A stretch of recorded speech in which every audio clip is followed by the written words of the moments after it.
Subscribe to Cheating Tales Lab. Now let's begin. The morning Joshua Keenan left for the conference in Seattle, he kissed his daughter Emma's forehead while she slept. She was 6 years old, small for her age, with his dark hair and her mother's green eyes. He debated canceling the trip. 3 days felt like an eternity away from Emma, but Shannon had insisted everything would be fine. "My parents are coming to help," Shannon had said, her smile tight. Emma loved spending time with them. Joshua had learned not to argue with Shannon about her family. The Claytons and Andersons formed a tight clan in their small Missouri town, the kind of families whose roots went back generations, who owned the car dealership and the insurance agency and half the commercial real estate on Main Street. When Joshua, an outsider from Oregon, had married Shannon 8 years ago, he'd felt like he was joining something bigger than himself. Now, it felt more like being slowly suffocated. He'd grown up in the Cascade Mountains, raised by a single father who taught wilderness survival courses. After his dad died when Joshua was 19, he joined the Forest Service, eventually becoming a specialized wilderness rescue coordinator. He'd saved dozens of lives, could navigate by stars alone, could survive a week with nothing but a knife and his knowledge. When he met Shannon during a corporate team-building retreat he was leading, her polished sophistication had been intoxicating. She was everything he wasn't: connected, established, part of something permanent. But that permanence had a price. Shannon's father, Dick Anderson, owned Anderson Auto Empire, 3 dealerships across 2 counties. He was a large man, 62 years old, with the kind of presence that filled rooms and expected obedience. Carol Anderson, Shannon's mother, was quieter but no less formidable. She organized the women's auxiliary at their church, served on the school board, knew everyone's business. The family operated as a unit, and Joshua had never quite figured out how to penetrate their inner circle. Emma had been born a year into the marriage, and Joshua had hoped fatherhood would shift his position in the family hierarchy. Instead, he'd watched Shannon become more like her parents. She'd started criticizing his career. "Why are you still doing rescues?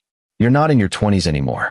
She'd pushed him toward management positions, toward stability, toward becoming someone he wasn't. The conference in Seattle was for emergency management coordinators. Joshua had tried to skip it, but his supervisor insisted. "You need the continuing education credits, Keenan. It's 3 days. Your family will survive." He'd called Emma twice on the first day, talked to her about the seals he'd seen at Pike Place Market, promised to bring her a stuffed orca. Shannon had sounded distracted both times. "We're fine, Josh. Stop hovering." The second day was when Tom Beach's text came through.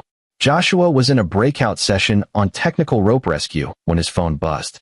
Tom lived next door to them, a retired Marine who'd done 3 tours in Afghanistan before settling into civilian life as a contractor. He and Joshua had bonded over their shared understanding of what it meant to operate in high-stress environments. Tom didn't text unless it mattered. "Check your backyard camera." Now, Joshua's home security system was something he'd insisted on, partly from his rescue background. He'd seen too many emergencies that could have been prevented with early warning systems, and partly because something about Shannon's family had always made him uneasy. He'd installed cameras covering all entrances, the backyard, the driveway. He opened the app, his hands suddenly cold. The backyard camera showed his daughter tied to the oak tree near the swing set. Her arms were bound behind her around the trunk, her legs tied at the ankles. She was crying, screaming, her small body convulsing with terror. And she was covered, absolutely covered, in something dark and sticky that reflected the afternoon sun. "Honey." Dick Anderson stood nearby, holding an empty plastic bear-shaped container, laughing. Actually laughing, his head thrown back, his belly shaking. Carol Anderson was there too, arms folded, watching with a slight smile. Shannon, his wife, Emma's mother, was setting up a lawn chair, positioning it for the best view. She sat down, crossed her legs, and raised a glass of what looked like iced tea in a mock toast. Joshua's vision narrowed to a tunnel. He could hear Emma's screams through the phone's tiny speaker, desperate and raw. He watched as ants, already attracted by the honey, began crawling up her legs, her arms, into her hair. She was hysterical, thrashing against the ropes. There were others there too. He recognized Norman Barber, Shannon's uncle, his phone out recording. Tanya Morrison, Shannon's aunt, counting cash with her husband. Sarah Pollard and Christoph Gay, Shannon's cousins, passing a bottle of bourbon. Alan McCoy, Shannon's younger brother, was pointing at Emma and saying something that made Dick laugh harder. 12 people total. 12 members of Shannon's family gathered in his backyard, watching his daughter be tortured. Tom's next text came through. I called 911. Police are 8 minutes out. What do you need? Joshua stood up from the conference table, so fast his chair fell backward. The instructor stopped mid-sentence. Every eye in the room turned to him, but Joshua was already moving, phone pressed to his ear. His hands weren't shaking. His breathing was controlled. Years of emergency response had trained him to channel panic into action. Curtis Bauer, he said when the lawyer answered. Curtis had helped him when he'd first moved to Missouri, had become something close to a friend. I need you at my house in 15 minutes. My daughter is being tortured by my wife and her family. I have it on camera. Police are already en route. Jesus Christ. I'm moving. Joshua was in the hallway now, breaking into a run toward the exit. Record everything. Make sure CPS is there. I want statements from everyone. And Curtis? I want full custody. Emergency order. Whatever it takes. Consider it done. Joshua pushed through the hotel's front doors into the Seattle afternoon. His rental car was in valet parking. He threw cash at the attendant, didn't wait for the receipt. 3 states away. At least 30 hours of driving. Even if he pushed straight through. He could catch a flight, but the next one wasn't for 4 hours, and by the time he got through security, drove from the airport. His phone buzzed again. Tom, police just arrived. Taking statements. Ambulance here for Emma. Family is trying to claim it was just a game. Joshua's jaw clenched so hard something in his skull popped. A game. They were calling this a game. He sat in the rental car, engine running, and made the second call. The phone rang 3 times before a gravelly voice answered. Keenan. Been a while. I need you, Beach. Tom Beach had been a Marine raider before his retirement, the kind of operator who existed in the gray spaces between official military action and deniable operations. He and Joshua had met during a joint training exercise 5 years ago, when Joshua's wilderness rescue team had been teaching survival skills to special operations units. They'd kept in touch, the kind of friendship forged in mutual respect and shared competence. I saw, Tom said. I'm already at your house. Gave the police my camera footage too. Your security system caught everything, and I got angles they didn't know about. How bad is Emma? Paramedics are treating her now. Ant bites all over, some of them fire ants. She's in shock, but she's talking. Keeps asking for you. Tom's voice dropped. Josh, what Shannon and her family did. This isn't normal dysfunction. This is sadistic. Organized. They planned this. I know. What do you need from me? Joshua pulled out of the hotel parking lot, pointing the car east. His mind was already working through scenarios, contingencies, outcomes. This wasn't a wilderness emergency, but the principle was the same. Assess the situation, identify resources, execute with precision. I need you to make sure Emma is safe. Stay with her. I don't care if you have to sleep in the hospital hallway. Don't let any of the Claytons or Andersons near her. Can you do that? Already planning on it. I've got photos of every person who was here. If any of them try to approach, I'll document it. Good. Joshua merged onto the highway, pressing the accelerator down. And Tom, I need you to start gathering intelligence. I want to know everything about Dick Anderson, Carol, Shannon, all of them. Every business dealing, every secret, every skeleton in every closet. Can you still access your old networks? There was a pause. Then, you planning something that could get you in trouble, Josh? They tortured my daughter while taking bets on how long she'd last. What do you think? Another pause, longer this time. Give me 48 hours. I'll have files on everyone who was in that yard. Thank you. Josh. Tom's voice was serious. Whatever you're planning, be smart. Don't give them ammunition to use against you in court. Your priority is Emma. I know. But Tom, when the legal part is done, when Emma is safe and this is settled, I'm going to make them understand what they did. I'm going to make them feel it. Understood. Drive safe. Your daughter needs you in one piece. Joshua ended the call and settled into the long drive ahead. The Seattle skyline disappeared in his rearview mirror as he pushed east through the mountains. His phone kept buzzing. Updates from Curtis about police reports, from Tom about Emma's condition, stable, being admitted overnight for observation, from his supervisor asking what the hell was going on. He didn't call Shannon. Didn't respond to her text that started appearing around the time the police arrived. This is a misunderstanding. You're overreacting. My father was just playing with her. You're going to ruin everything over nothing. Over nothing. Joshua drove through the night, stopping only for gas and coffee. He ate granola bars from his emergency kit, drank water from his Camelback, ignored the burning in his eyes. The road stretched endless through Washington, Idaho, Montana. His mind wouldn't stop replaying the footage. Emma's screams, Shannon's smile, Dick's laughter. At some point during the long Montana darkness, Joshua called his cousin in Oregon, the only family he had left. Zachary Burnett was a psychiatrist, someone who understood trauma and recovery. I need you to recommend a child psychologist, Joshua said. Someone who specializes in trauma from family abuse. The best you know. Zachary was quiet for a long moment. What happened? Joshua told him. Concise, factual, leaving nothing out. Jesus Christ, Josh. I'm so sorry. Zachary's professional calm wavered. I'll send you 3 names by morning. People I'd trust with my own kids. But Josh, this kind of trauma, especially from family, especially from her mother, Emma's going to need intensive support. And so will you. I'm fine. You're not. You can't be. But right now, you're in crisis mode, and that's keeping you functional. When this is over, when Emma is safe, it's going to hit you. Promise me you'll talk to someone. I promise. And Josh, whatever you're planning to do to them, don't. I wasn't going to try to stop you. I was going to say be thorough. People who do this once will do it again. Joshua felt something unodd in his chest. Thank you. The miles continued to fall away. Wyoming's open plains gave way to Nebraska's rolling hills, then Iowa's cornfields. Joshua stopped at a rest area outside Des Moines, splashed water on his face, did jumping jacks to stay alert. He had 12 more hours to think, to plan, to prepare. His phone showed 53 missed calls from Shannon's family.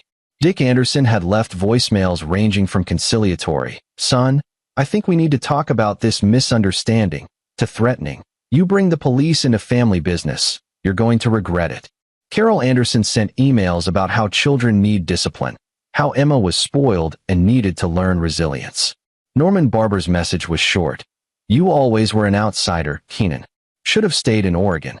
Alan McCoy, Shannon's brother, sent the most interesting message. "Your marriage is over. You know that, right? No judge is going to give custody to a father who abandons his family and makes false accusations. We have lawyers too. Better ones." Joshua saved every message, every voicemail, every email. Evidence. By the time he crossed into Missouri, the sun was rising on his 3rd day away from home. He'd been driving for 26 straight hours. His eyes felt like sandpaper, his back ached, his hands were cramped from gripping the steering wheel. But his mind was clear. Curtis Bauer called as Joshua hit the city limits. "Emergency custody hearing is set for 10 this morning. I've got the police reports, the camera footage, witness statements from your neighbor. CPS has opened an investigation. Dick Anderson and Shannon are claiming it was a character-building exercise that got out of hand." Character building. Yeah. Apparently Dick used similar methods on his own kids. Shannon and Alan both have stories about being locked outside overnight, being made to sleep in the barn, being denied food as punishment. They're trying to frame it as old-fashioned parenting. Joshua's knuckles went white on the wheel. And Emma? She's at Children's Hospital. Tom Beach has been with her the whole time. She's asking for you. Curtis paused. "Josh," she told the child advocate that her mother told her this was happening because she'd been bad. That if she'd been a better daughter, Daddy wouldn't have had to go away and leave her with Grandpa. They were psychologically torturing her even before the physical abuse. Something cold and hard crystallized in Joshua's chest. "I'll be at the courthouse at 10. What do I need to know?" Shannon's lawyer is Vincent Price. Yes, that's really his name. He's expensive and he's vicious. He's going to paint you as an absent father who's trying to weaponize the legal system against his wife's family. They're going to bring up every business trip you've taken, every rescue call you've responded to. They're going to say you chose your job over your daughter. Let them try. Josh, you need to understand. The Andersons have deep roots in this county. They donate to judges' campaigns. They're in the Rotary Club with half the lawyers in town. This isn't going to be easy. Nothing worth doing ever is. Joshua pulled into the hospital parking lot. "I'm here. I'll see you at the courthouse." He ended the call and sat in the car for a moment, looking up at the hospital windows. Somewhere up there, Emma was waiting. Emma, who'd been tortured by her own family while her father was 3 states away. Joshua had spent his career pulling people out of impossible situations, climbers stranded on cliff faces, hikers lost in blizzards, kayakers trapped in flash floods. He knew how to operate under pressure, how to make life-or-death decisions with incomplete information, how to never give up even when the odds seemed impossible. This was no different. Emma needed rescue, and Joshua Keenan never failed to rescue. He grabbed his bag from the trunk and headed inside. The antiseptic hospital smell hit him as soon as the doors opened. A volunteer at the desk directed him to pediatrics, 4th floor. The elevator seemed to take forever. Tom Beach was sitting in a chair outside room 417, looking exactly like what he was, a warrior standing guard. He stood when he saw Joshua, and the 2 men clasped hands briefly. "She's asleep," Tom said quietly. "She woke up crying around 4, and the nurse gave her something to help. Doc says physically she'll be fine. The bites are being treated, no infections. But mentally," he shook his head. "She flinches when anyone comes near her. Won't let go of the stuffed animal the nurse gave her. Thank you for being here. Nowhere else I'd be." Tom handed Joshua a USB drive. "Everything's on here. My footage, your security footage, photos I took of everyone who was there. Curtis has copies too. And Josh, I made some calls. Got preliminary background on the Anderson clan. It's not pretty. Tell me. Not now? You need to see your daughter." Tom stepped aside. "I'll be here when you come out. Then we'll talk strategy." Joshua pushed open the door to room 417. Emma was small in the hospital bed, surrounded by white sheets and monitoring equipment. Her arms and legs were bandaged where the ant bites had been worst. Her face was swollen from crying. Even asleep, she looked frightened. Joshua crossed the room on silent feet and sat in the chair beside her bed. He took her small hand in his, carefully, so carefully, and felt tears burning in his eyes for the first time since Tom's initial text. "I'm here, sweetheart," he whispered. "Daddy's here. And I promise you, I promise, they will never hurt you again." Emma's eyes fluttered open. For a moment she looked confused, disoriented. Then she focused on his face, and something in her expression broke. "Daddy." She tried to sit up, reaching for him, and Joshua carefully gathered her into his arms. She was sobbing, clinging to him, her small body shaking. He held her, rocked her, murmured reassurances that felt inadequate against what she'd endured. "I'm sorry," she kept saying. "I'm sorry I was bad. I'm sorry, Daddy." "You weren't bad, Emma. You were never bad. None of this was your fault." He pulled back enough to look at her face, to make sure she could see his eyes. "What they did was wrong. Do you understand? Grandpa and Grandma and Mommy, what they did was wrong." She nodded, but he could see the confusion there, the conflict. She was 6 years old. These were the adults who were supposed to protect her. "I want to go home," she said. "Soon. We have to see some people first. Talk to some nice people who want to make sure you're safe." "But Emma, listen to me." He waited until she was looking at him again.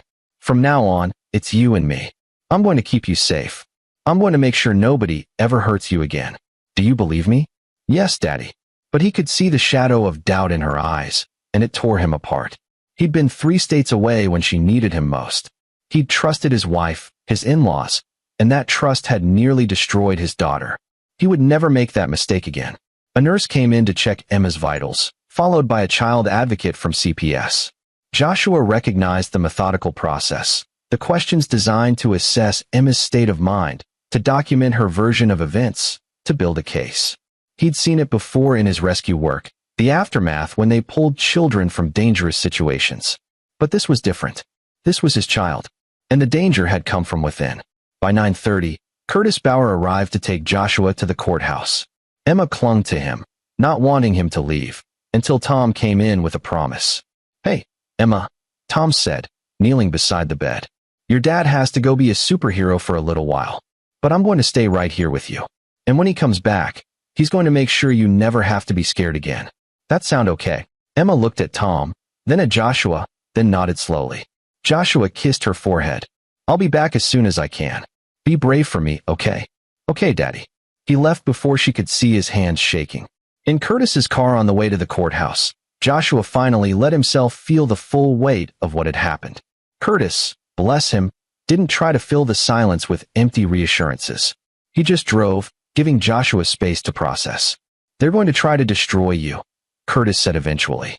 Vincent Price is going to paint you as an absent father, a hothead, someone who's using false allegations as a weapon in a custody dispute. He's going to make Shannon and Dick look like victims of your aggression.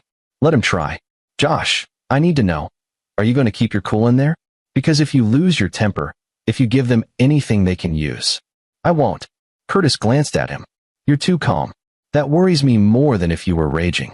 I spent 15 years pulling people out of life or death situations. You learn to compartmentalize. I'll fall apart later. Right now, I have a job to do.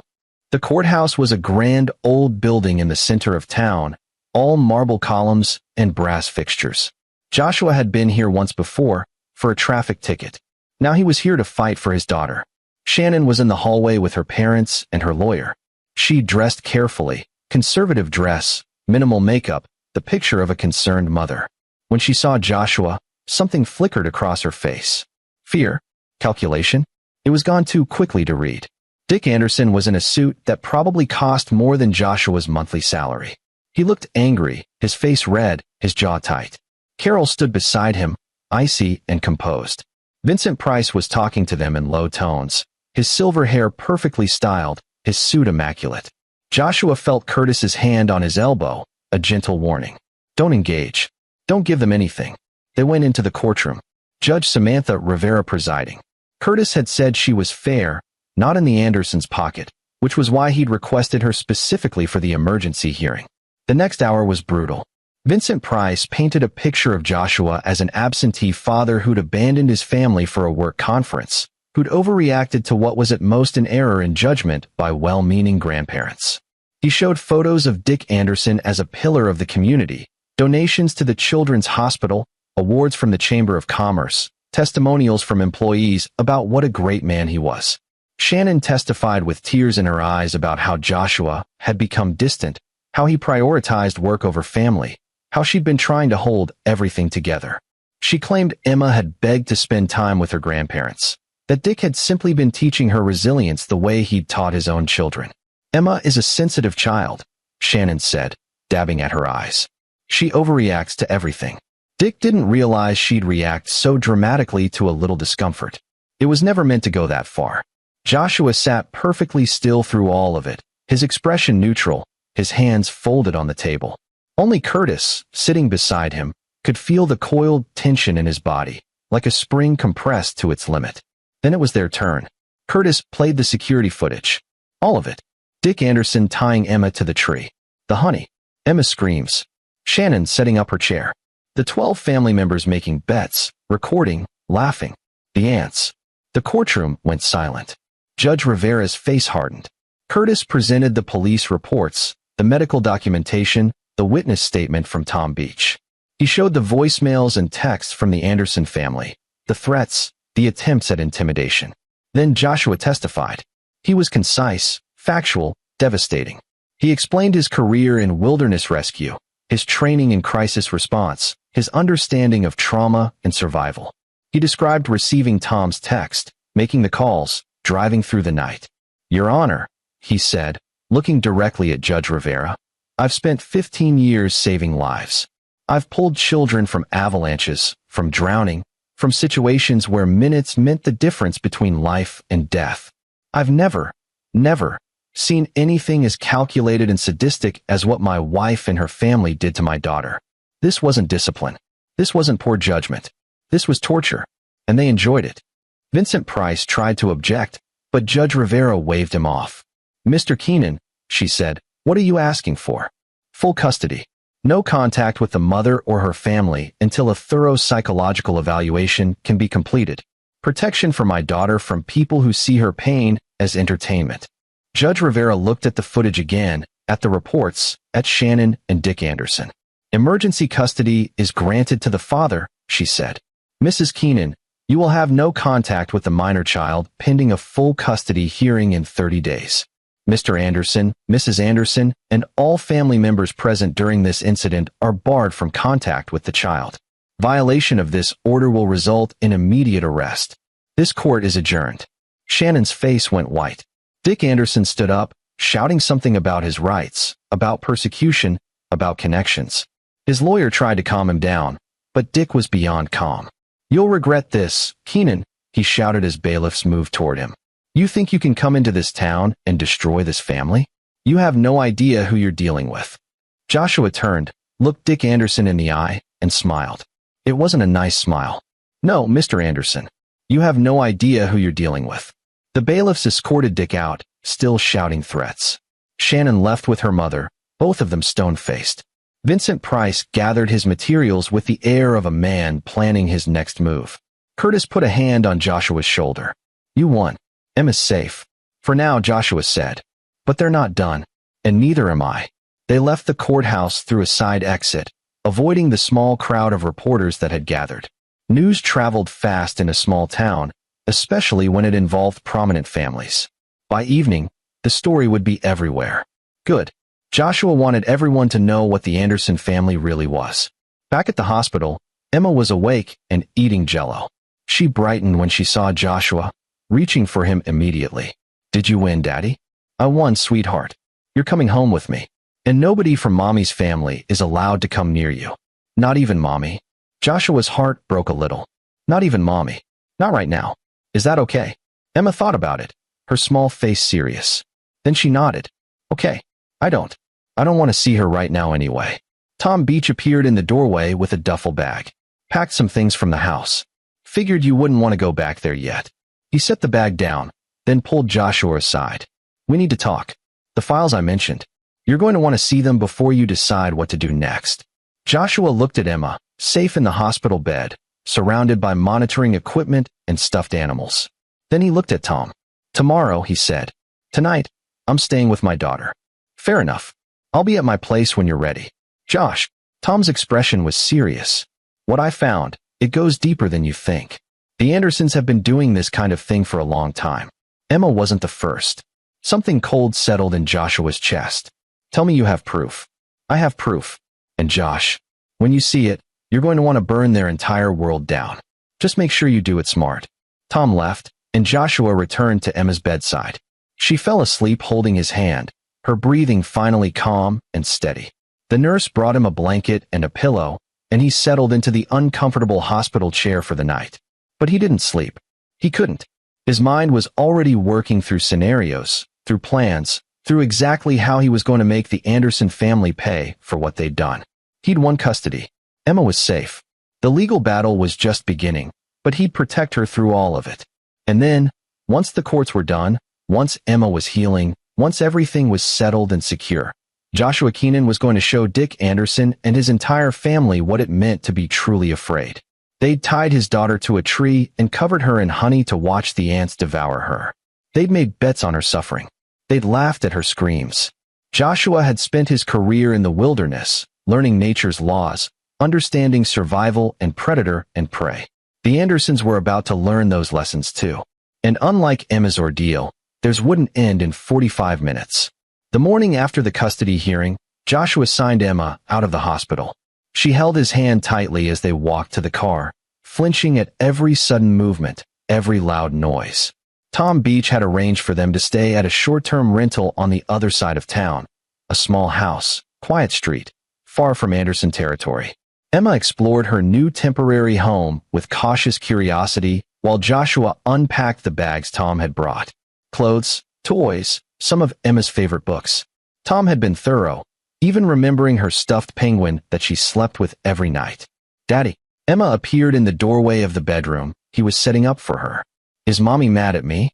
Joshua knelt down to her level. "No, sweetheart. Mommy made bad choices. That's not your fault. None of this is your fault." "But she said," Emma's lip trembled. "She said if I was better, you wouldn't leave us. She said I made you go away."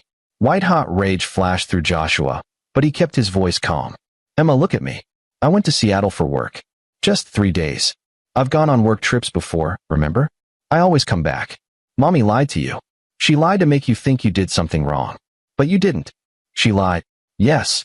Emma processed this, her small face working through complicated emotions. Grown-ups aren't supposed to lie.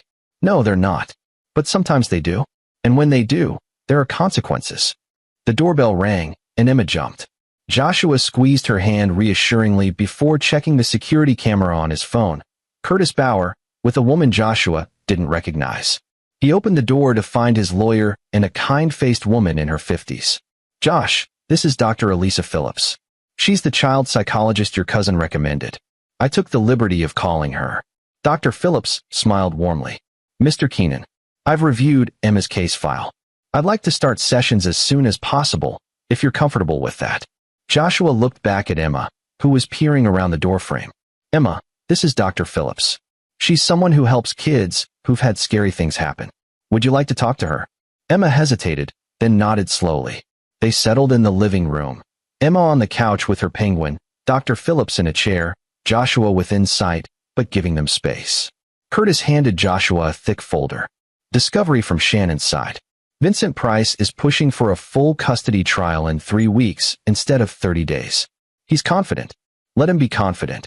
Joshua opened the folder, scanning the documents. Affidavits from Shannon's family members claiming he was abusive, neglectful, mentally unstable. Bank statements showing he'd spent money on unnecessary outdoor equipment instead of Emma's needs. Work schedules highlighting every night he'd been called out for rescue operations. "They're trying to paint you as someone who prioritizes adventure over family," Curtis said quietly. "Someone who married Shannon for her family's money and stability, then resented the obligations that came with it." Joshua looked up sharply. "That's bullshit.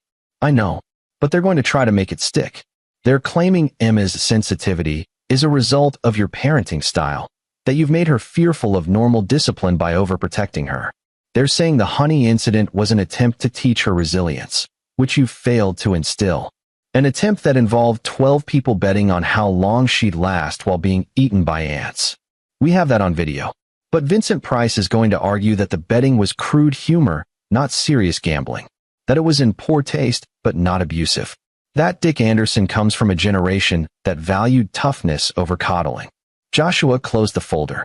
"What do you need from me?" "Character witnesses. People who can testify to your parenting, your relationship with Emma, your stability and judgment. I'm thinking your colleagues from the Forest Service, maybe your cousin the psychiatrist, neighbors who've seen you with Emma." "Tom Beach. Your neighbor?" "Absolutely. His testimony at the emergency hearing was crucial." "But Josh," Curtis hesitated. "Tom Beach is former military. Special operations. Vincent Price is going to try to use that, make it seem like you have dangerous connections, that you're capable of violence." "I am capable of violence. So is every parent when their child is threatened. The difference is control." Curtis studied him. "You're planning something beyond the legal case." "I'm planning to protect my daughter and make sure the people who hurt her face consequences." "Legal consequences, right? Because anything else leaves evidence." "I know." Joshua stood up. "I need to meet with Tom. Can you stay with Emma and Dr. Phillips?" "Of course. But Josh, be careful. The Andersons are already claiming you're unstable and vindictive. Don't prove them right." Joshua grabbed his jacket and headed next door to Tom's rental. The former Marine was at his dining table, laptop open, surrounded by papers and photographs. "Coffee," Tom offered. "Information." Tom nodded and pulled out a file folder. Dick Anderson, age 62. Built Anderson Auto Empire from a single used car lot 40 years ago. Married to Carol for 38 years. 2 children, Shannon and Alan. Net worth estimated at $15 million. "I don't care about his money." "You should. Because here's where it gets interesting." Tom pulled out a series of photographs. Dick Anderson has a pattern. Every employee who's quit under suspicious circumstances, every terminated contract, every business deal gone bad, there's a common thread. People who cross him disappear. Not literally, but professionally. They lose jobs, get blacklisted, find themselves suddenly unemployable in this county. How? He's connected. Owns the car dealerships, sure, but he also has silent partnerships in the town bank, the major insurance agency, half the commercial properties on Main Street. He sits on boards, makes donations, plays golf with judges and city council members. He's built a power structure, and he uses it. Tom pulled out another file. Carol Anderson.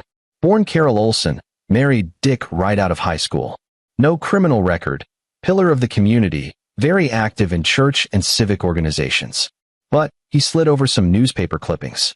3 foster children placed with the Andersons in the 80s. All 3 were removed within a year. No official reports, records sealed. But I found the social worker who handled the case. She's retired now, living in Florida. She talked. Joshua's hands clenched. What did she say?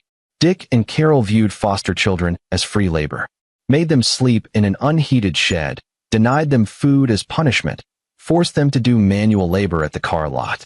When one of the kids ran away and told a teacher, CPS investigated. But Dick's connections shut it down. The kids were removed quietly. The Andersons were blacklisted from fostering, and the whole thing went away. Jesus Christ. It gets worse. Tom pulled out more documents. Shannon and Alan Anderson. Both were subjected to similar treatment growing up. Shannon's high school journal. I found parts of it through an ex-boyfriend who kept some of her letters.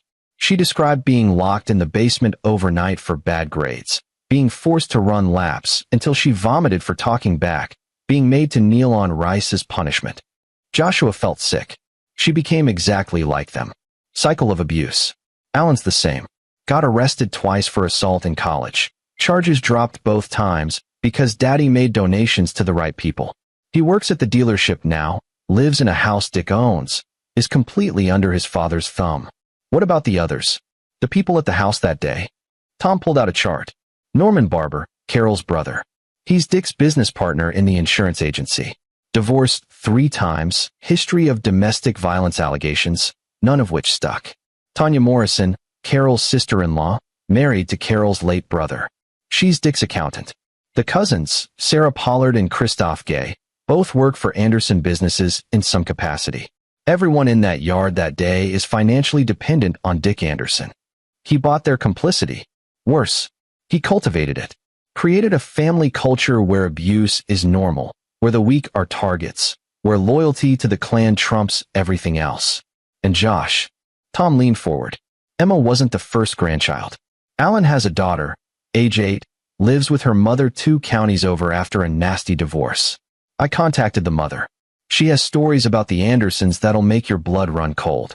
She got Emma out before they could do too much damage, but she's been fighting a smear campaign ever since.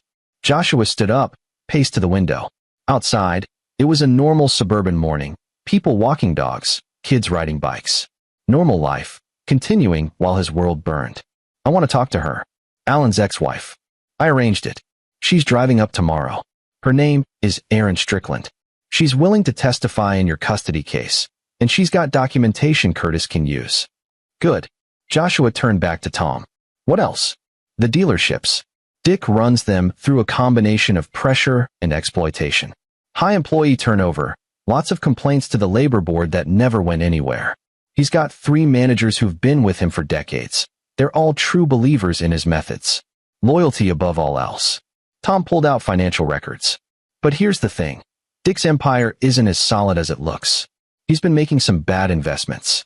There's a commercial property deal that went south, a franchise expansion that failed. He's leveraged, Josh. Not broke, but not nearly as secure as he pretends. How leveraged? Enough that if his reputation took a major hit, if customers started going elsewhere, if his partners started questioning his judgment, it could hurt. Bad. Joshua looked at the files spread across Tom's table. Evidence of decades of abuse, of power misused, of children damaged. Emma was just the latest in a long line. I'm going to destroy him, Joshua said quietly. Not just beat him in court. Not just get custody. I'm going to take apart everything he's built. I figured you'd say that. Tom pulled out another folder. Which is why I made this. Blueprints. Financial pressure points. People who've been hurt by the Andersons who might be willing to go public. Journalists who'd be interested in the story.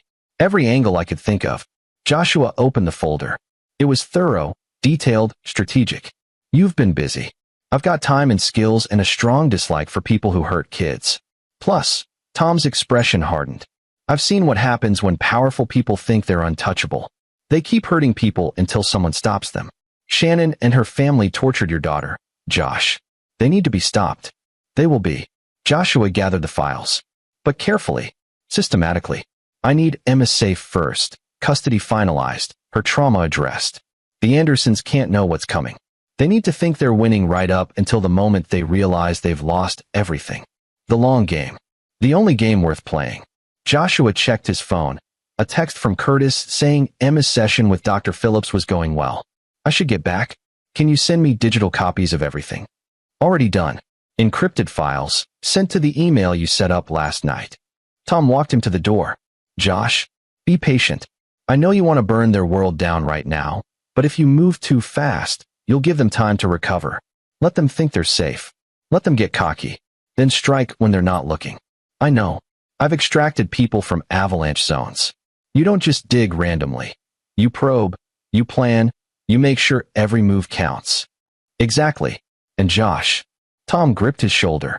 You're not alone in this. Whatever you need, whenever you need it, I've got your back. Joshua clasped his hand. Thank you. For everything. Back at the rental house, Dr. Phillips was finishing up her session with Emma. Curtis was on the phone with someone, talking legal strategy. Emma ran to Joshua when she saw him, and he scooped her up. Dr. Phillips says I'm very brave, Emma announced. You are very brave, Joshua agreed. Dr. Phillips stood. Mr. Keenan, could we speak privately for a moment? They stepped into the kitchen. Dr. Phillips kept her voice low. Emma is resilient, but she's been severely traumatized. The physical abuse was bad enough, but the psychological manipulation, being told she was being punished for your absence, for being bad, that's going to take time to heal. She's going to need regular therapy, a stable environment, and absolute consistency from you. She'll have it. I'm also concerned about her relationship with her mother. Emma loves Shannon, but she's also afraid of her. That cognitive dissonance is painful for a child. We'll need to work through that carefully. Shannon's not getting near her. Not now, certainly. But eventually, the courts may grant supervised visitation. We need to prepare Emma for that possibility. Help her understand that she can love her mother and still recognize that what Shannon did was wrong. Joshua nodded tightly. Whatever Emma needs. Good. I'd like to see her 3 times a week initially, then reassess. And Mr. Keenan, you should consider therapy for yourself as well. Secondary trauma is real, and you're going to be Emma's rock through this. You need to make sure you're stable too. I'll think about it. Dr. Phillips gave him a knowing look. That's what everyone says. But from what I've seen today, you're a good father who's been put in an impossible situation. Don't let anger consume you. Emma needs you present, not plotting revenge. I can do both. She sighed. I'm sure you can. Just remember, the best revenge is living well and raising your daughter to be healthy and happy despite what they did. After Dr. Phillips left, Curtis reviewed the custody timeline. Full hearing in 3 weeks. Shannon's pushing for joint custody, claiming you're alienating Emma from her mother. We'll need to document everything. Emma's therapy sessions, your work schedule, every interaction. The judge will look at what's in Emma's best interest. And what about criminal charges? Joshua asked.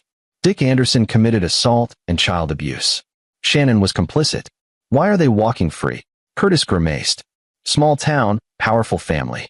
The DA declined to prosecute, said there wasn't enough evidence of criminal intent. The video shows abuse, yes, but Price convinced them it was a misguided disciplinary measure, not intentional torture. That's bullshit. I know, but this is how the system works when you're rich and connected. Our focus has to be civil court, custody, restraining orders, protecting Emma. We can revisit criminal charges later if needed. Joshua watched Emma playing with her toys in the living room, her small hands arranging plastic animals in careful rows. She was safe for now. That was what mattered. But Curtis was wrong about one thing. The system wasn't the only way to get justice. Over the next 3 weeks, Joshua built his case and his life around Emma's needs. He reduced his work schedule to part-time, arranging his shifts so he was home when Emma needed him. He attended every therapy session, learned strategies from Dr. Phillips for managing Emma's trauma responses, created routines, and stability. He also built his other case, the one Curtis didn't know about. Tom's files became Joshua's evening reading after Emma went to bed. He memorized the network of Anderson power, who owed them favors, who feared them, who might be willing to turn against them. He studied Dick's business model, looking for weaknesses. He made lists of people the Andersons had hurt over the years, potential allies in what was coming. Erin Strickland, Alan's ex-wife, testified for Joshua's custody case and shared her own horror stories about the Anderson family. Her daughter, Joshua's niece by marriage, though he'd barely been allowed to meet her, had been disciplined by being locked in closets, forced to eat hot peppers, made to stand in the cold until she apologized for imagined infractions. Erin had documented everything, fought for sole custody, won, and then spent years defending her decision as the Andersons tried to destroy her reputation. They're still trying, she told Joshua over coffee one morning. I lost 2 jobs because of their influence. Had to move counties. But my daughter is safe, and that's all that matters. Whatever you're planning to do to them, count me in. I'm just focusing on custody right now, Joshua said carefully. Aaron smiled without humor. Sure you are. But when you're ready for phase 2, when you decide to really make them pay, remember that you're not the only one they've hurt. There's a whole network of us. Ex-employees, ex-spouses, people they've crushed under their boots. We've been waiting for someone to stand up to Dick Anderson. Someone he can't intimidate or buy off. Joshua filed that information away. The custody hearing arrived. Judge Rivera presiding again, which Curtis considered a good sign. The courtroom was packed, Shannon and her family on one side, Joshua and his witnesses on the other. Vincent Price was polished and persuasive, arguing that Shannon had made an error in judgment but was otherwise a devoted mother. He brought teachers who testified that Emma loved her mother, neighbors who'd seen Shannon at PTA meetings, photos of birthday parties and family vacations. My client acknowledges that the incident was inappropriate, Price said smoothly. But it was an isolated event, influenced by her father's outdated ideas about child rearing. Shannon has since distanced herself from those methods. She's enrolled in parenting classes. She wants nothing more than to rebuild her relationship with her daughter. Curtis countered with Dr. Phillips's testimony about Emma's trauma, about the deliberate psychological manipulation, about the pattern of abuse in the Anderson family. He showed the video again, every minute of it, forcing the courtroom to watch Emma's suffering while Shannon sipped iced tea and Dick laughed. He brought Tom Beach, who testified about what he'd seen that day, about Shannon's casual cruelty, about the family making bets. He brought Aaron Strickland, who detailed the Anderson family's history of abuse. He brought Emma's pediatrician, who documented the physical injuries and the emotional damage. And then Curtis called Joshua. Mr. Keenan, describe your relationship with your daughter. Joshua talked about bedtime stories and hiking trips, about teaching Emma to identify birds and track animals, about her curiosity and kindness. He talked about the father-daughter dances and the science fair projects, about being present for every school event he could manage. And your wife? How would you characterize her parenting? Joshua chose his words carefully. Shannon was attentive when we had an audience. But behind closed doors, she was critical. She told Emma she was too sensitive, too emotional, too much like me. She said Emma needed to be tougher. I didn't realize, his voice caught. I didn't realize how bad it had gotten. I thought it was just Shannon's style. I didn't know her family had normalized abuse to the point where torturing a child seemed acceptable. Vincent Price cross-examined, trying to paint Joshua as someone who'd been absent, who'd prioritized work, who was now weaponizing the court system. Isn't it true, Mr. Keenan, that you've missed multiple parent-teacher conferences for work? I've missed 3 in 6 years. All for emergency rescue operations where lives were at stake. And you frequently work overnight shifts, leaving Emma in your wife's care? I work a rotating schedule that includes some night shifts, yes. That's standard for emergency response. So you entrusted your daughter to Shannon's care regularly, but now you're claiming she's an unfit mother? I entrusted my daughter to someone I thought I knew. I was wrong. The moment I learned what Shannon was capable of, I took action to protect Emma. By making 2 phone calls, one to a lawyer, one to a former Special Forces operative. Didn't it occur to you to call your wife first? To ask what was happening? Joshua leaned forward. I saw what was happening. My daughter was tied to a tree, covered in honey, being eaten alive by ants while 12 members of my wife's family made bets on her suffering. I didn't need to ask what was happening. I needed to stop it. The courtroom was silent. Vincent Price tried another angle. You have a dangerous job, Mr. Keenan. High-risk rescues, often in remote locations. How can you guarantee Emma's safety when your work involves such risks? I've been doing wilderness rescue for 15 years without a serious injury. I'm trained, certified, and experienced. Emma has never been at risk from my work, but she was at risk from her own family. That's why we're here. Judge Rivera called a recess. Curtis and Joshua waited in a conference room while the judge reviewed evidence. You did well, Curtis said. Rivera's hard to read, but I think she's leaning our way. Joshua wasn't so sure. Small town, powerful family. The Andersons had connections everywhere. But when they returned to the courtroom, Judge Rivera's expression was granite. I've reviewed all testimony and evidence, she said. This court finds that Shannon Keenan, while not criminally charged, participated in and enabled the abuse of her daughter Emma. The evidence shows a pattern of psychological manipulation and physical abuse within the Anderson family structure. Shannon's face went white. Furthermore, the court finds no evidence that Shannon has made meaningful changes to her behavior or separated herself from the family members who participated in this abuse. Accordingly, full custody is awarded to Joshua Keenan. Shannon Keenan is granted supervised visitation, 1 hour per week, to be supervised by a court-appointed monitor. Shannon stood up. Your Honor, please. Mrs. Keenan, you watched your daughter be tortured and did nothing to stop it. You actively participated. You told your child she deserved it. I have 6-year-olds testifying in my courtroom about abuse, and I have to look them in the eye and promise them they'll be safe. I can't make that promise if I give you custody. This hearing is concluded. Dick Anderson erupted. This is bullshit. We have rights. We're going to appeal. We're going to. The bailiff moved toward him, and Vincent Price grabbed his arm, pulling him back. The whole Anderson family filed out, shooting murderous looks at Joshua. Curtis was grinning. We won.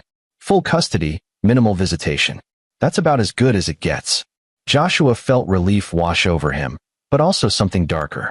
This was just the beginning. Outside the courthouse, reporters were waiting. Joshua gave a brief statement, thanking the court, expressing hope that Emma could heal, declining to discuss details. Professional, calm, controlled. What he didn't say, that this was phase 1 of a longer plan, that the Andersons thought they'd lost a battle, but they were about to lose the war. That night, after Emma was asleep, Joshua sat down at his laptop and began phase 2. He started with the Anderson dealership's customer reviews. Tom had found dozens of complaints. People overcharged, sold defective vehicles, lied to about warranties. Joshua began reaching out to each one personally, offering to listen to their stories. Many were still angry, still wanting justice, but not knowing how to get it. Joshua gave them a path. Encouraged them to file formal complaints, to share their experiences on social media, to contact consumer protection agencies. Individually, each complaint was minor. Together, they began to build a picture of systematic fraud and abuse. Next, he contacted the journalists Tom had identified. Local reporters who'd covered the Anderson family over the years, always painting them as pillars of the community. Joshua offered them a different story, exclusive access to court documents, testimony from abuse victims, evidence of the family's pattern of behavior. This isn't about one incident, he told a reporter from the regional newspaper. This is about a family that's been abusing power and people for decades. Emma's case just brought it to light. The first article ran 3 days later. Local business family faces abuse allegations. It detailed the custody case, included quotes from Aaron Strickland, referenced the sealed foster care cases from the 80s. The Andersons tried to suppress it, but the story was already spreading. Social media picked it up. Local Facebook groups debated it. Suddenly, everyone had an Anderson story, a bad car deal, a business dealing gone wrong, rumors of how Dick treated employees. The dealership sales numbers began to drop. Joshua also worked a different angle. He contacted the insurance companies that provided coverage for Anderson businesses, provided them with evidence of the abuse, suggested that insuring companies with such leadership might be a liability. He contacted franchise corporations that Anderson dealerships represented, made similar suggestions. Were they comfortable having their brand associated with child abuse? Quietly, methodically, he began dismantling Dick Anderson's empire from the outside in. Tom helped, using his networks to spread information, to make connections, to ensure the story kept growing. Aaron Strickland reached out to other ex-employees, other people the Andersons had hurt, building a coalition. It's like watching dominoes fall, Tom said one evening. Once people realize they're not alone, that they can speak up without being crushed, they start talking. Joshua tracked every development in a spreadsheet. Insurance companies reviewing policies. Franchise corporations asking questions. Customer complaints mounting. The Anderson family's reputation, once unassailable, beginning to crack. But he wasn't done. The empire was crumbling, but Dick Anderson himself was still untouched. Still wealthy, still connected, still dangerous. That needed to change. Joshua had one more plan, darker and more personal than the rest. Dick Anderson had tortured Emma using nature, ants, honey, the outdoors as a weapon. Joshua was going to return the favor. He just needed to wait for the right moment. 6 weeks after winning custody, Joshua received a call from Vincent Price's office. Shannon wanted to see Emma. She's entitled to her supervised visitation, the paralegal said. Court order is clear. Joshua agreed to the meeting at a neutral location, a child therapy center with observation rooms and trained supervisors. Dr. Phillips would be present. Emma had been preparing for this in therapy, working through her complicated feelings about her mother. "I love Mommy," Emma had said during one session, "but I don't want her to hurt me again." "That's okay," Dr. Phillips had assured her. "You can love someone and still need to be safe from them." The visitation was scheduled for Saturday afternoon. Joshua brought Emma to the center early, made sure she understood the rules. The supervisor would be there the whole time. Daddy would be right outside. She could leave whenever she wanted. Emma nodded, clutching her stuffed penguin. Shannon arrived exactly on time, looking smaller than Joshua remembered. She'd lost weight. Her face was drawn, and there were circles under her eyes. She brightened when she saw Emma, then seemed to catch herself, kneeling down to Emma's level. "Hi, baby. I've missed you so much." Emma hesitated, then took a small step forward. "Hi, Mommy." The supervisor led them to a playroom. Joshua watched through the one-way glass. Shannon was trying, bringing toys Emma liked, asking about school, being gentle. Emma responded cautiously, not quite trusting. After 30 minutes, Shannon made a mistake. "Sweetie, I'm so sorry about what happened. Grandpa didn't mean to scare you. He was trying to make you stronger, like he did with me when I was little. It wasn't supposed to be scary." Emma's face changed. "Dr. Phillips says it was wrong. She says grown-ups aren't supposed to hurt kids, even to make them stronger." "Dr. Phillips is," Shannon caught herself. "Dr. Phillips is right. But honey, don't you think you're being a little dramatic about this? It was only an hour. You're fine now." Emma stood up. "I want Daddy." The supervisor called Joshua in. Emma ran to him, and Shannon's face crumpled. "Please, Emma. I'm sorry. I miss you.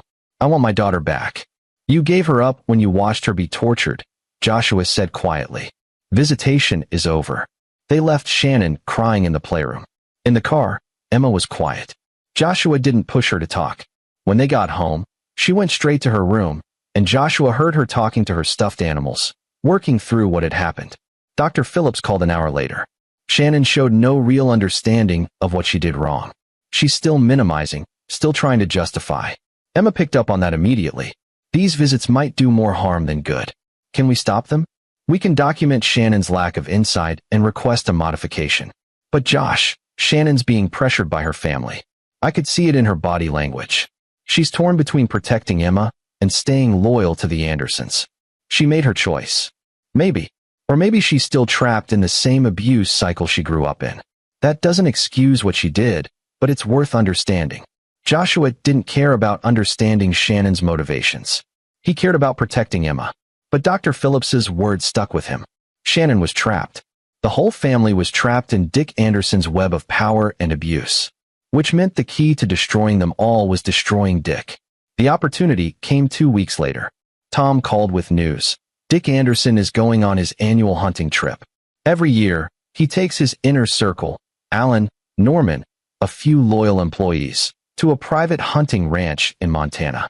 They'll be gone for 5 days. Joshua felt something click into place. "Tell me everything." "It's a tradition. Dick's way of rewarding loyalty. They hunt elk, drink expensive whiskey, bond over masculine bullshit. The ranch is remote. No cell service, no internet. They pride themselves on being off the grid." "When do they leave?" "Next Thursday." "Josh, I know that look. Whatever you're thinking. I'm thinking Dick Anderson used the wilderness as a weapon against my daughter. Turnabout is fair play." Tom was quiet for a long moment. "You need help?" "Not this time. This is personal. Be careful. And Josh, make it count." Joshua spent the next week planning. He knew wilderness survival better than anyone. He'd spent years in conditions that would kill unprepared people. He understood hypothermia, dehydration, exposure, fear. Dick Anderson was about to get an education. The day before Dick's hunting trip, Joshua drove to Montana. He'd taken leave from work, arranged for Emma to stay with Erin and her daughter. They'd become close, the girls bonding over their shared experience of Anderson abuse. The hunting ranch was exactly where Tom's intelligence said it would be. Joshua hiked in from a different direction, avoiding the main road, moving through the forest like the ghost he'd been trained to be. He found their camp before they arrived. Luxury tents, a cooking setup that cost more than most people's cars, enough alcohol to stock a bar. Joshua didn't touch any of it. Instead, he hiked further into the wilderness, found a spot with good visibility and cell service, barely, and waited. Dick's group arrived Friday morning. 6 men total: Dick, Alan, Norman, and 3 dealership managers. They spent the day hunting, drinking, telling stories. Joshua watched through binoculars, noting their patterns, their equipment, their confidence. They were soft.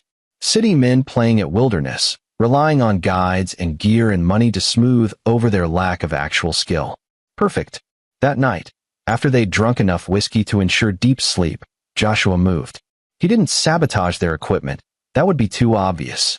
Instead, he simply relocated things, moved their vehicle's keys, adjusted their GPS units to show incorrect coordinates, made small changes that wouldn't be noticed immediately but would cascade into bigger problems. Saturday morning, the group woke with hangovers and started arguing about which direction to hunt. Their guide, a local ranch hand named Curtis, suggested one direction, but Dick overruled him, insisting on a different path. They set out, and Joshua followed at a distance. By midday, they were lost. Not dramatically lost, just turned around enough that they weren't sure which way led back to camp. Dick refused to admit the mistake, kept pushing forward. The guide was getting nervous, but Dick's authority kept everyone moving in the wrong direction. Joshua let them wander for hours. When they finally stopped to rest, exhausted and dehydrated, he made his move. He approached from downwind, silent, and when Dick separated from the group to relieve himself, Joshua was waiting. "Hello, Dick." Dick Anderson spun around, fumbling for the rifle he'd left with his gear.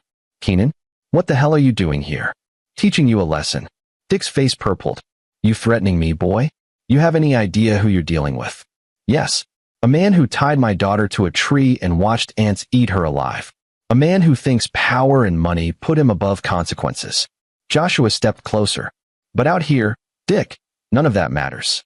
Out here, it's just skills and knowledge and the ability to survive." "How are your skills, Dick? I'm going to have you arrested. This is stalking, harassment. You're lost in the Montana wilderness with a group of drunk, soft men who've never spent a real night outdoors. Your guide is competent, but you keep overruling him. You've got maybe 3 hours before it starts getting cold. You're dehydrated, and I saw you drain your water an hour ago. You're wearing the wrong boots for this terrain. Your feet are already blistering." "And Dick," Joshua smiled, "I know exactly where you are. I know every trail, every water source, every shelter point. I could guide you out in 90 minutes. Or I could let nature teach you what it feels like to be helpless." Dick tried to bluster, but Joshua saw the fear in his eyes. The realization that money didn't matter here, that threats didn't matter, that for the first time in decades, Dick Anderson was at someone else's mercy. "Your group will find their way back eventually," Joshua said. "The guide knows enough to keep them safe. But you, Dick, I think you should experience a little of what Emma felt. The fear, the helplessness, the understanding that the people who are supposed to protect you have decided to hurt you instead. You're insane." "No. I'm a father whose daughter was tortured while her mother watched. And I'm very, very patient." Joshua pulled out his phone, took a photo of Dick's terrified face. "This is going in my files. Evidence that you're not as tough as you pretend. That when faced with real danger, you fall apart." He turned to walk away, then paused. "Follow the stream downhill. It leads back toward the ranch. If you're smart, if you conserve energy and make good choices, you'll be back at camp by nightfall. If you're stupid, if you panic, if you do what your instincts tell you, you'll die out here. Your choice, Dick. Make it count." Joshua disappeared into the forest before Dick could respond. He circled back to where the main group was, made sure they found the trail. The guide was competent enough to get them back safely. But Dick Anderson spent the next 6 hours stumbling through the wilderness alone, convinced he was going to die, finally understanding what it felt like to be powerless and afraid. Joshua watched from a distance, ready to intervene if Dick actually faced serious danger. He wasn't trying to kill the man, just educate him. Dick made it back to camp after dark, exhausted and hypothermic, babbling about being stalked. His group thought he was drunk or suffering altitude sickness. The guide got him warmed up and hydrated. They cut the trip short, packed up, drove home early.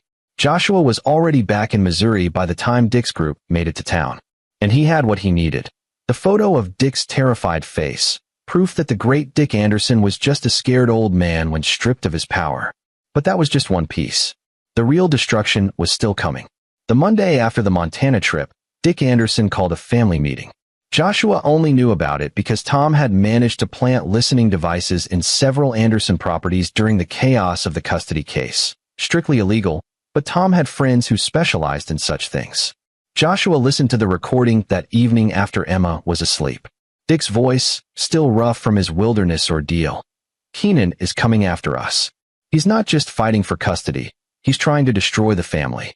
The newspaper articles, the customer complaints, the insurance companies asking questions. This is coordinated. Shannon, what do you want us to do? Dick, fight back. He wants to play dirty? Fine.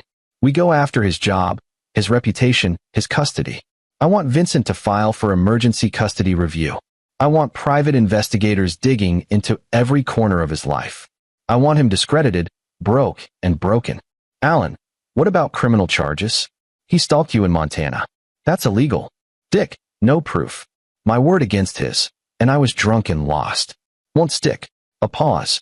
But we can use it to paint him as unstable. Dangerous. A man so obsessed with revenge that he's willing to follow me across state lines. Norman, the dealerships are hurting. Sales are down 30%.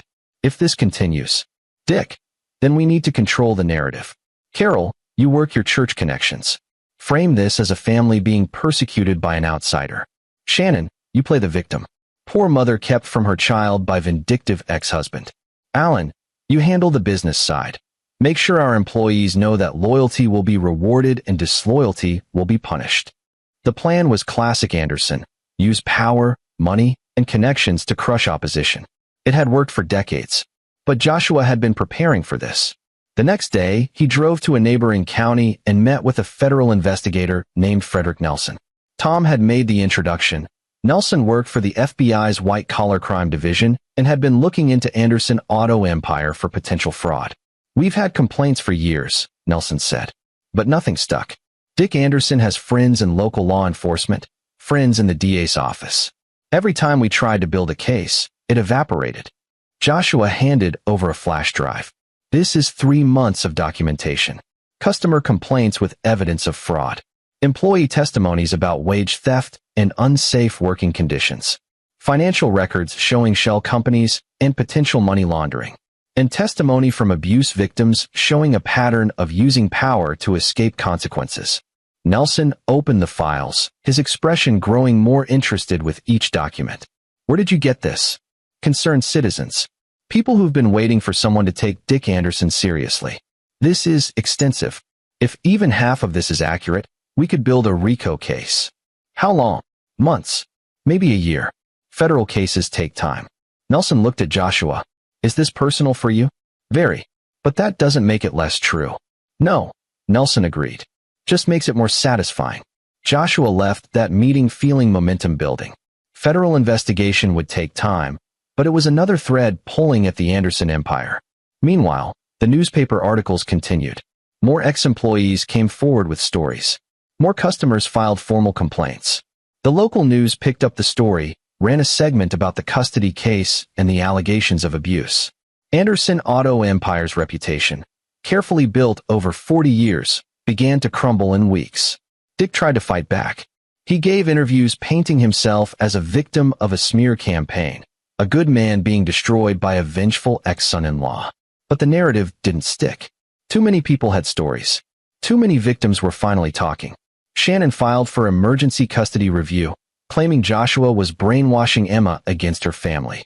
The hearing was scheduled for 2 weeks out. Joshua wasn't worried. He had Dr. Phillips's reports showing Emma's genuine trauma, recordings of Shannon's failed attempts at visitation, documentation of every Anderson family threat. What did worry him was the escalation. The Andersons were getting desperate, and desperate people were dangerous. His concern proved justified when Tom called with a warning. Dick's hired private investigators. 2 of them, former cops. They're digging into your background, looking for anything they can use. And Josh, they're not being subtle. They've contacted your ex-girlfriends, your colleagues, even tried to talk to Emma's teachers. Legal. Barely. But effective. They're looking for anything. Proof you're unstable, evidence of past violence, witnesses who'll say you're obsessed or dangerous. They won't find anything. Maybe not. But they'll try to create something if they can't find it. Be careful. Joshua doubled down on his own security, updated his home cameras, varied his routines, made sure Emma was never without supervision. He also asked Zachary to document his mental health, regular check-ins with his psychiatrist cousin, proof he was stable and processing the trauma appropriately. You're handling this better than most people would, Zachary said during one call. But Josh, I have to ask, are you planning something illegal? I'm planning to protect my daughter and make sure the people who hurt her face consequences. That's not an answer. It's the only answer I've got. Zachary sighed. Be smart. Emma needs you. Don't do anything that could take you away from her. I won't. But even as he said it, Joshua knew there was one more move to make. One final piece to ensure the Andersons could never threaten Emma again. He called Tom. I need a meeting with everyone Dick Anderson has hurt. Everyone willing to go on record. Can you organize it? How many people are we talking? All of them. Tom was quiet for a moment. That's a lot of people, Josh. Dozens. Maybe more. Then we'll need a big room. The meeting happened on a Saturday at a community center in the next county over. Joshua had expected maybe 20 people. 60 showed up. Ex-employees who'd been fired for questioning Dick's practices. Customers who'd been defrauded. Foster children now grown, still carrying scars from their time with the Andersons. Erin Strickland and her daughter. People who'd been sued into silence, blacklisted, professionally destroyed. Joshua stood before them and told Emma's story. Showed them the video, though several people had to leave the room. Then he explained what he'd been doing, the federal investigation, the media coverage, the systematic dismantling of Anderson power. I can't do this alone, he said. The Andersons have spent decades building a wall of fear around themselves. They've made you think you're powerless, that speaking up means losing everything. But that wall is cracking. And if we all push together, it falls. A woman in her 40s raised her hand. I worked at the dealership for 10 years. Dick fired me when I reported sexual harassment by one of his managers. Then he made sure I couldn't get hired anywhere in the county. I had to move, start over. What do you want from me? Your story, your testimony, your willingness to file formal complaints, to talk to investigators, to stop being silent. What's in it for us? Justice. The satisfaction of seeing Dick Anderson lose everything he built on the backs of people he hurt. And maybe, eventually, compensation if the federal case leads to restitution. An older man stood. I was one of the foster kids. Back in '84. Dick and Carol, his voice broke. They made us sleep in the shed, even in winter. Beat us if we complained. I've never talked about it because I didn't think anyone would believe me. I believe you, Joshua said. And so will a jury if it comes to that. One by one, people shared their stories. The room was heavy with decades of pain, abuse, and fear. But beneath it, something else was growing: solidarity, determination, hope. By the end of the meeting, Joshua had commitments from 40 people willing to testify, to file complaints, to stand against the Andersons publicly. Tom collected contact information, started organizing subgroups, former employees, victims of abuse, fraud victims. This is a movement now, Tom said quietly as people filed out. You've given them permission to stop being afraid. The Andersons gave them reasons to be afraid. I'm just showing them they're not alone. As the room cleared, a young woman approached Joshua. She looked familiar, and he realized she resembled Alan. I'm Stacy Berg, she said. Alan's daughter. The one Aaron saved. Joshua's expression softened. I've heard a lot about you. How are you? Better now that I don't see the Andersons. But Mr. Keenan, Josh, I wanted you to know something. My dad called last week. He wanted me to testify against you in Shannon's custody appeal. Said you're dangerous, that Emma should be with her mother. Are you going to? Stacy shook her head. I'm going to testify for you. I'm going to tell the court what the Anderson family is really like.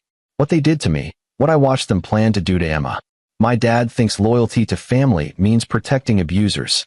But real family protects the vulnerable. Joshua felt something in his chest loosen. Thank you. That means more than you know. Emma's lucky to have you. I wish I'd had someone fight for me like you're fighting for her. Your mom did fight for you. She got you out. Yeah. But she had to do it alone. You're building an army. Stacy smiled. That's going to make all the difference. 2 weeks later, Shannon's emergency custody hearing took place. The courtroom was even more packed than before. Joshua's coalition had spread the word, and people showed up to support him, to bear witness, to show the judge that the Andersons weren't the powerful, untouchable family they pretended to be. Vincent Price brought a child psychologist who claimed Emma was being alienated from her mother, that Joshua's influence was damaging her relationship with Shannon. He showed photos of Shannon looking tearful and broken, painted her as a victim of emotional abuse. Curtis countered with Dr. Phillips, who methodically destroyed the alienation argument with data, therapy notes, and Emma's own words. He brought Stacy Berg, who testified about her own experience with the Anderson family. He brought the federal investigator, Frederick Nelson, who testified that Anderson businesses were under investigation for fraud and that Dick Anderson's character was being questioned at the highest levels. And then Curtis did something unexpected. He called Dick Anderson to the stand. Dick was confident at first, playing the concerned grandfather, the successful businessman, the pillar of the community. But Curtis was relentless. Mr. Anderson, how many employees have you fired in the past decade? I don't keep exact numbers. We have high standards. Would you say more than 50? Possibly. And how many of those employees filed wrongful termination suits? A few. Frivolous cases. 17 isn't a few, Mr. Anderson. And of those 17, how many were settled out of court with non-disclosure agreements? Dick's jaw tightened. That's standard business practice. Is it standard business practice to fire employees who report safety violations? Who question fraudulent sales practices? Who refuse to participate in illegal activities? Vincent Price objected, but Judge Rivera allowed the questions. Curtis continued, pulling apart Dick's carefully constructed image piece by piece. Finally, Curtis pulled out Joshua's photo, Dick Anderson's terrified face in the Montana wilderness. Mr. Anderson, do you recognize this photo? Dick went pale. Where did you get that? Is that you, Mr. Anderson? Yes, but you look afraid. What were you afraid of? Keenan was stalking me, threatening me. Joshua Keenan, who at the time was 3 states away attending to his daughter's recovery from the trauma you inflicted? The same Joshua Keenan who has multiple witnesses placing him in Missouri on the dates you claim he was in Montana? Dick sputtered. The photo had been a bluff. Joshua had been in Montana, but the date stamp was deliberately vague, and Tom had created alibi witnesses placing Joshua elsewhere. You created this narrative because you're afraid, Mr. Anderson. Not of Joshua Keenan specifically, but of consequences. For the first time in your life, you're facing real accountability for your actions, and you're trying to redirect blame. The hearing ended badly for Shannon. Judge Rivera denied the emergency custody appeal and actually reduced Shannon's visitation to once per month instead of weekly. Mrs. Keenan, you've shown no meaningful change in your behavior or understanding of why your actions were harmful, the judge said. Until you can demonstrate genuine insight and separation from the family dynamics that enabled this abuse, I cannot in good conscience expand your access to Emma. Shannon left the courtroom in tears. Dick was furious but controlled himself this time, having learned that outbursts didn't help. The Anderson family retreated, and Joshua allowed himself a moment of satisfaction. But he wasn't done. Not yet. The federal investigation was progressing. Frederick Nelson called regularly with updates, subpoenas issued, documents seized, witnesses interviewed. The case against Anderson Auto Empire was building into something substantial. Meanwhile, the local damage continued. 2 of Dick's 3 dealerships were now in serious financial trouble. Franchise corporations had pulled their brands from Anderson lots, citing reputation concerns.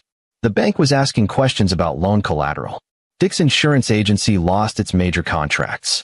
Norman Barber was forced out by the parent company. The commercial properties Dick owned were harder to rent as tenants didn't want to be associated with the Anderson name.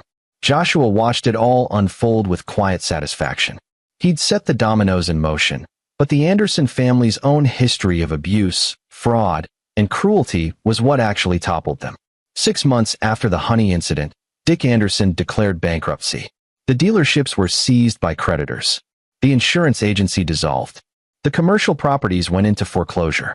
Dick tried to salvage something, but he'd built his empire on fear and favors, and both had evaporated. The people he'd controlled turned on him. The officials he'd bribed distanced themselves. The community he'd dominated celebrated his fall. Carol Anderson filed for divorce, taking what assets she could protect. Alan left town, last seen working at a car lot in Arizona. Norman Barber had a heart attack from the stress, survived, but diminished. Shannon moved in with her mother, working retail, a shadow of her former self. The federal case resulted in convictions for fraud, tax evasion, and racketeering. Dick Anderson was sentenced to 8 years in federal prison. Several dealership managers who'd participated in the fraud got lesser sentences. The court ordered restitution to defrauded customers, millions of dollars that would take decades to repay. But for Joshua, the real victory wasn't Dick's prison sentence or financial ruin. It was Emma. 8 months after the honey incident, Emma had her first full week without nightmares. Dr. Phillips reduced therapy to once per week. Emma made new friends at school, joined the science club, started smiling again. Shannon's monthly visits continued, supervised by a court monitor. The visits were strained but peaceful. Shannon was in therapy herself now, finally separated from her family's influence, slowly beginning to understand the damage she'd been part of. She might never be the mother Emma deserves, Dr. Phillips told Joshua, but she's trying to be better than she was. That's something. Joshua took Emma hiking in the mountains where he'd grown up, taught her to track animals, to read weather patterns, to respect nature's power. She was cautious at first. The outdoors carried trauma now, but slowly, she reclaimed it. The forest became a place of wonder again, not fear. On the anniversary of the honey incident, Joshua and Emma planted a tree in their new backyard. A young oak, like the one she'd been tied to, but this one was theirs. A symbol of growth and healing. Will we always remember the bad thing, Daddy? Emma asked as they patted soil around the sapling's roots. Probably, Joshua said honestly. But Emma, remembering isn't the same as being stuck. You're healing. You're growing. And someday, this tree will be tall and strong, and you'll look at it and remember that you survived. That you're stronger than what happened to you. Emma considered this, then nodded. Like you, Daddy. You're strong too. We're both strong. And we're strong together. Tom Beach came over for dinner that evening. He'd become a fixture in their lives. Honorary uncle, trusted friend, guardian when Joshua needed backup. He brought Stacy and Aaron too, the extended family they'd chosen. Over burgers and lemonade, Tom raised a glass. To Emma, who survived. To Joshua, who fought.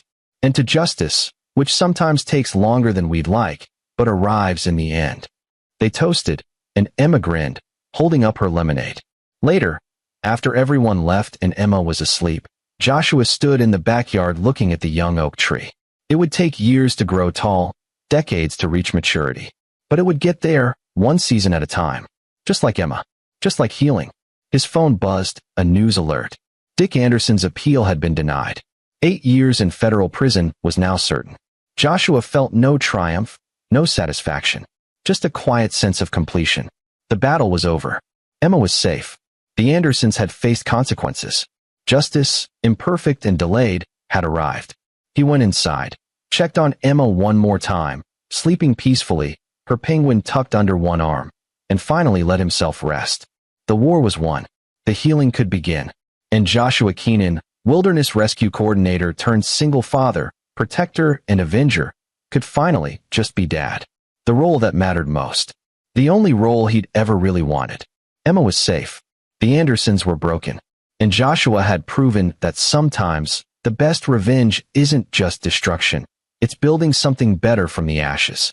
A life where his daughter could grow up safe, loved, and free from the shadows of those who'd hurt her. That was victory. That was enough. This is where our story comes to an end. Share your thoughts in the comments section. Thanks for your time.